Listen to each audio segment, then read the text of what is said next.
तो गोल्डमैन सैक्स ने अनुमान लगाया है कि अगले 20, 30, 50 साल में दुनिया की इकोनॉमी किस दिशा में जाएगी, कौन से देश होंगे जो दुनिया में आर्थिक लीडरशिप में, और उनका मानना है कि हम तो अभी करीब $4 ट्रिलियन से थोड़े से कम हैं, अगले कुछ साल में हम 5 ट्रिलियन पार तो कर जाएंगे, किसी नंबर पर पहुंच जाएंगे।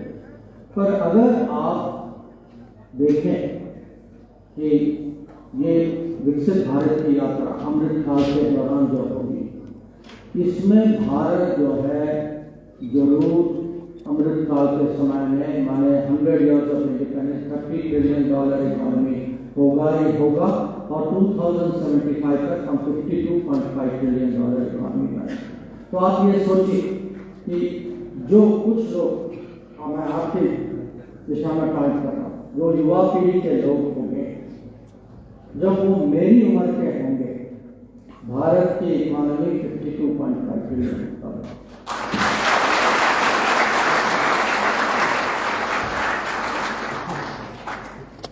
अब आजकल दुनिया की माहौल, दुनिया का मूड, दुनिया का वातावरण जो है अब रहा है। पिछले 6-7 महीने से मिडिल ईस्ट में, वेस्ट एशिया में, इजराइल, गाजा, वहां लड़ाई हो रही है। बीच बीच में चिंता भी होती है कि यह लड़ाई फैल भी सकती है। आप जानते हैं करीब 1 महीने पहले इजराइल और ईरान के बीच में कुछ फायरिंग भी हुई। उसके अलावा हमारे अगल बगल में भी शांति थोड़ी कठिन लगती है कि हमारे खुद अपनी चीन की सीमा में 4 साल से तनाव चल रहा है। साउथ चाइना सी में भी वहाँ जो है बहुत विवाद का विषय बन चुका है, वहाँ बहुत टेंशन हो रहा है, और जो पुरानी चुनौतियाँ नहीं हैं। तो ये है दुनिया की स्थिति। और इसमें अगर आज देखें, दुनिया के करीब 200 देश कुल मिलाकर, यूएन के 193 सदस्य हैं।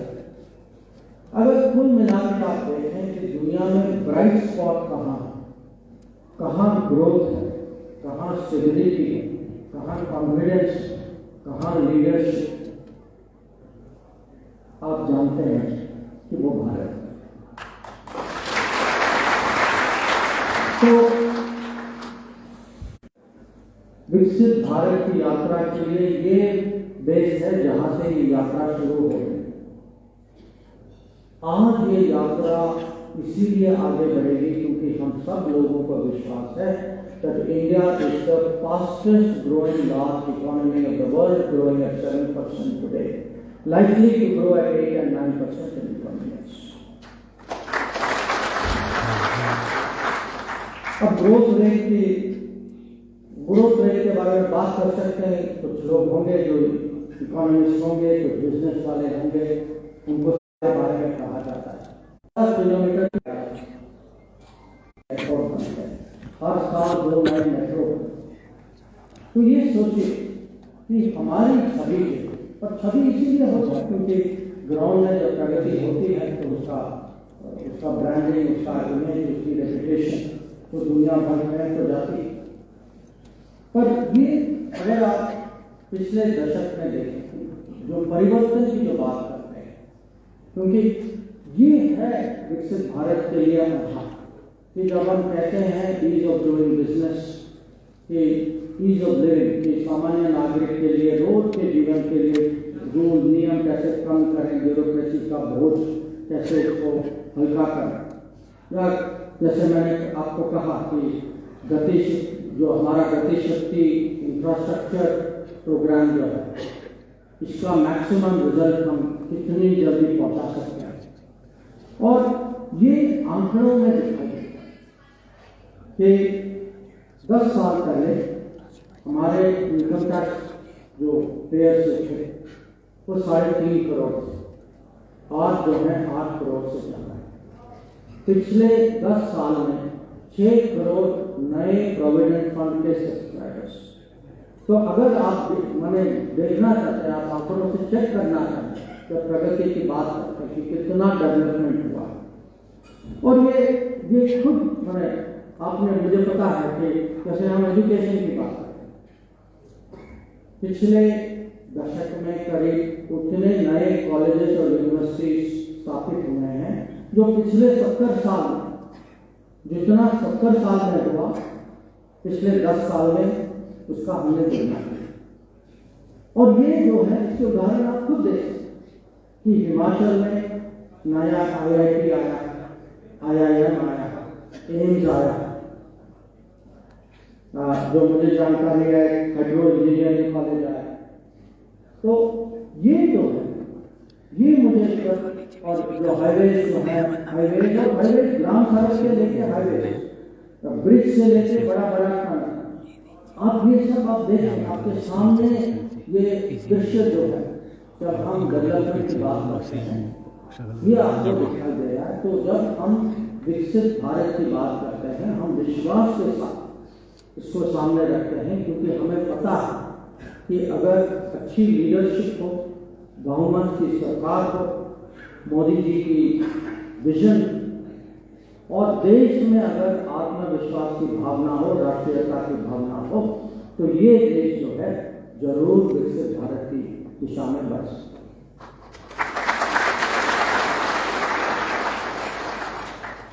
अब मैंने अभी तक जो कहा बात की है वो मैंने आपको डेवलपमेंट के अलग अलग क्षेत्रों में कुछ उदाहरण दिए हैं, पर जब मैं बाहर जाता हूँ, देश से बाहर जाता हूँ, ज़्यादातर मेरी बातचीत जो है वो फॉरेन पॉलिसी पे होती है, स्वाभाविक है, बाकी लोगों को भी इंटरेस्ट है तो पूछते हैं कि भाई भारत में क्या हाल है, आपके पड़ोसी कैसे हैं। डिजिटल इसीलिए है क्योंकि बाकी दुनिया, ये दुनिया ने पहचानना शुरू किया था कोविड के साथ। उनके मन में पहले से आइडिया था कि भाई भारत है, भारत जो है हम IT के साथ सालों से जुड़े हुए हैं, कि हमारी छवि है लोगों के मन में भारत के बारे में ऐसा इमेज। फिर उन्होंने देखा कि महामारी के समय में हम जो है हमने पूरा उस समय डिजिटल माध्यम का उपयोग किया, सबको कोविड के सर्टिफिकेट दिए, और बहुत सारे इसमें तो विकसित देश भी परेशान थे कि वैक्सीनेशन कैसे कराएं, सबको अपना अपना बारी जब नंबर आएगा कैसे बताएं कि इनका नंबर आया है। और बहुत सारे देश थे जिनकी आबादी हमसे बहुत कम है, उनकी इकोनॉमी हमारे करीब है या हमसे मिलती जुलती, और वो वैक्सीनेशन के सक्षम है, और वहाँ से इंटरेस्ट शुरू हुआ। और आजकल जब मैं बाहर जाता हूँ उनका इंटरेस्ट सबसे ज़्यादा है कि आपके यहाँ शासन, आप डिजिटल, आप इसको कैसे अपने अपना, कि ये जो बड़े बड़े योजनाएं जो कर रहे हैं ये आप कैसे करना। और इसीलिए जब हम विकसित भारत के बारे में देश के अंदर बात करते हैं, मैं देश के बाहर लोगों को ये भी समझाता हूँ कि विकसित भारत तभी विकसित होगा जब वो भारत समावेशी भारत भी होगा। कि ये नहीं होना चाहिए कि कुछ लोग आगे बढ़े और बहुत सारे लोग पीछे रहे। ये नहीं होना चाहिए कि एक राज्य या 2 राज्य या 5 राज्य उनको पहला मिला डेवलपमेंट का और 15 राज्य जो हैं उनको नहीं। तो ये सबको साथ, जो हम कहते हैं सबका साथ सबका विकास, ये सबका साथ सबका विकास हम कैसे ग्राउंड पे कैसे होता है। और ये सोचिए कि आज जो राशन हो या पानी का कनेक्शन, बिजली हो या घर के एंटाइटलमेंट सरकार आपको घर दे देगी, या हेल्थ एक्सेस हो, आयुष्मान भारत प्रोग्राम, या गैस सिलेंडर उज्ज्वला।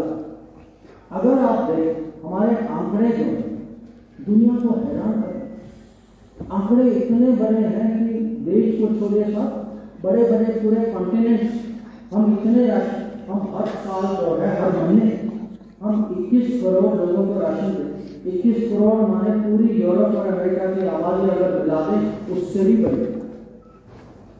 अगर आज हम आवास योजना के तहत हम लोगों को घर दें, हमने पिछले 10 साल में इतने घर दिए हैं कि हम पूरे जापान और जर्मनी की पॉपुलेशन जो है घरों में फिट कर सकते। ये सोचने का विषय।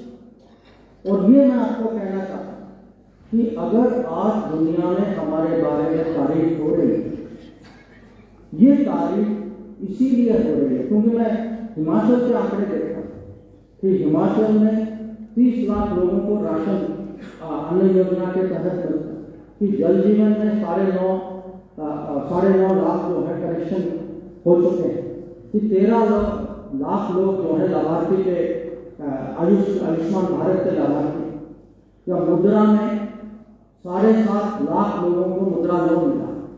तो ये आंकड़े जो हम सबको पहचानना चाहिए कि ये एक तो डेवलपमेंट भी हो रहा है, स्केल पे भी हो रहा है, बिना भ्रष्टाचार के हो रहा है। ये डिजिटल माध्यम के थ्रू जो सुशासन में जो प्रगति हुई, आज ये भी हम कह सकते हैं कि अगर हमें विकसित भारत की ओर जाना है तो इंफ्रास्ट्रक्चर होना चाहिए, ईज ऑफ बिजनेस होना चाहिए, गुड गवर्नेंस होना चाहिए, नो करप्शन होना चाहिए, और यही चीजें जो है हमें उस दिशा में ले जाए।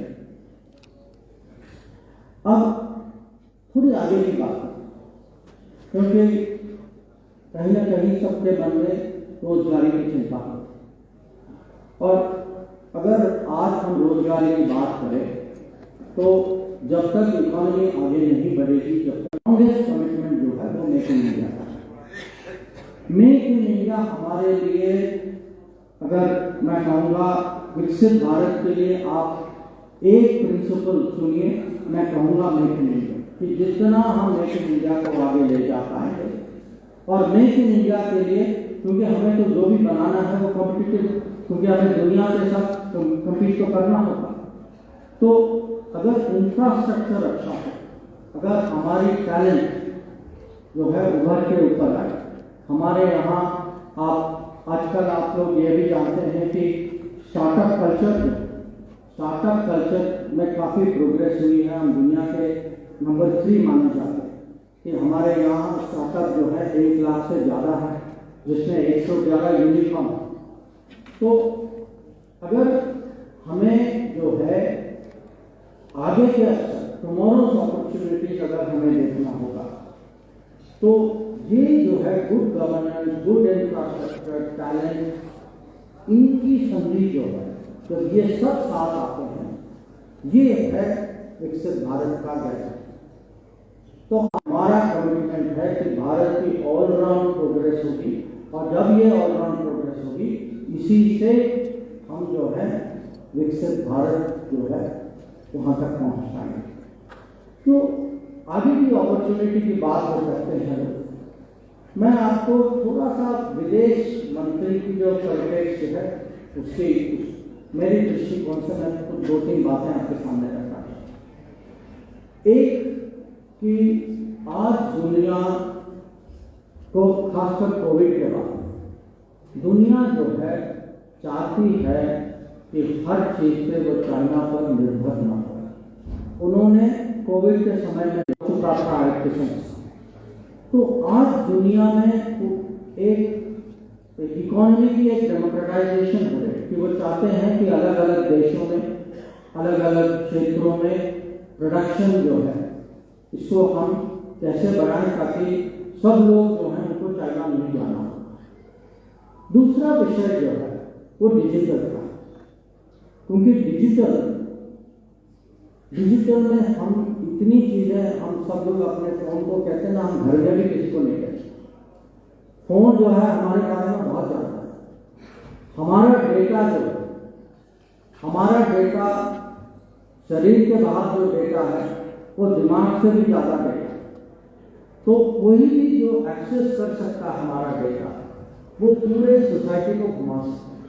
तो आज जो डेटा सेंसिटिविटी जो ये सबके मन में है, और वो चाहते हैं कि जो डेटा का बिजनेस वो ऐसी जगह हो जो सुरक्षित हो, जहां लोगों पे भरोसा कर सकते हैं, कंपनी पे भरोसा कर सकते हैं, जहाँ कॉन्ट्रैक्ट की कुछ वैल्यू होती है। तो मैं कहूँगा क्योंकि दुनिया चाहती है